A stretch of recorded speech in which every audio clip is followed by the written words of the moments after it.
Fandom Esports is a new way for people to interact with both esports and sports with real-time data. And with me is the CEO, David Vinokurov, who will explain more about what Fandom is doing. So welcome, David. Great to have you. Thank you. Thank you for having me. So how did you get involved with Fandom Sports Media? Well, the whole premise has always been, how do we close that engagement loop? We have people at home watching TV, nowadays watching competitive esports, and, sitting along and playing on something completely different on their phone. So the premise behind what we're trying to do is to close that engagement loop, have people be able to predict in real time or near real time what's going to be happening on their main screen or on their mobile device. And really, as you said, change the way that people are interacting with that data coming in real time for sports and esports and other streamed content. Now, so when you say interact, does that mean wagering, and what other things?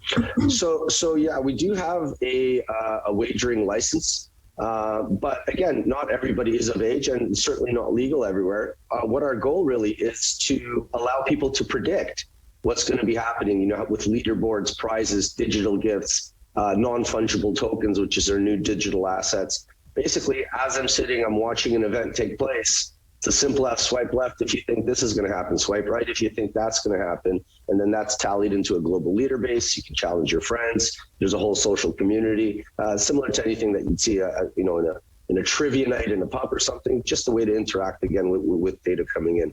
Yeah, interesting. So this is a mobile app that people can download, and they can interact with their friends and with their favorite teams and make predictions and just kind of enjoy the sports together? Yeah, so we're going to have an app-based version as well. It's all powered by a proprietary machine learning back-end system that we just recently secured the IP for. This intelligent back-end, it's been used to sort, interact, and present data in very actionable ways in the healthcare sector, with insurance companies, supply chain logistics, facilities management. So we've secured that exclusive license. It allows us to present near infinite predictions, where a lot of our competitors can maybe do 100 or 200 predictions in a very static way, and keep people engaged longer throughout the entirety of a broadcasted event, and maintain a unique position in the market. So we're very excited about it. That is a perfect segue to my next question: is what makes you unique? Yeah, so like I said, the amount of predictions that we can generate, the velocity with which that we can present them in a simple, clean user interface is completely separate than what you would see on any other type of wagering site, period. The ability for us to then apply that in a gamified way outside of wagering and increase fan engagement across all stream types of content, again, is a unique proposition that we're going after because we can present that data in new, unique, and faster ways than our competitors can. Mm-hmm. Now, what's your outlook for the industries you're involved in? So your sports, there's media, tech. I mean, this is all kind of seems like coming together. I mean, how do you see this industry and all these industries? Absolutely, yeah. So what we've seen in esports specifically, starting with what happened last year with COVID-19, and the stopping of broadcasting of sports, we saw all the projections where we saw esports and esports wagering would be in 2024. That happened in the first several months of 2020. So the growth rates have accelerated. The sports wagering market is a $500 billion a year market. We see a lot of people rushing into individual state markets as those markets become open. So Fandom, we're able to participate in the gaming economy because we're appealing to all ages gamers. That's a $180 billion market.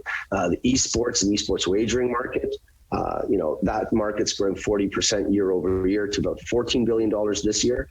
And, sports wagering, it's the Super Bowl of all wagering, to use the pun. So we're glad to be part of growing global multi-$100 billion markets. Oh my goodness, yes. And it feels like it's just kind of starting, this whole esports and gaming. Yes. Well, it's early in the U.S. It's been extremely huge in Asia for numerous years now. And as the states are opening up their licensing regimes for wagering, esports wagering is coming in on that front. So our first plan, our site is live now, fandomesports.ug. People can log on. They can see the predictive capabilities of the platform. And then, as the states scale out, we'll be examining different ways to get into each local market.